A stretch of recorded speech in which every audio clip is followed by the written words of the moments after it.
Akshraj news, अचूक वेध, अचूक बातमी।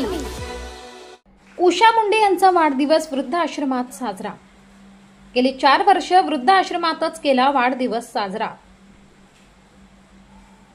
आगरी महिला शक्ती प्रतिष्ठान आगासनच्या अध्यक्षा व संस्थापक उषा बाळाराम मुंडे यांनी स्वतःचा वाढदिवस हा श्री साईधाम वृद्धाश्रम ट्रस्ट खिडगाळी येथे जाऊन ज्येष्ठ महिलांना साडी व पुरुषांना टॉवेल वाटप केले।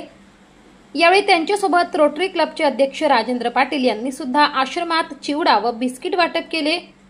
उषा मुंडे या गेली 4 वर्ष आपला वाढदिवस हा वृद्धाश्रमात साजरा करत आहेत।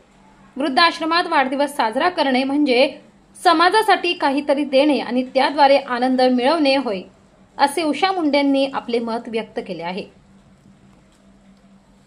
अक्षराज मीडियासाठी विनोद वास्कर, दिवा, ठाणे।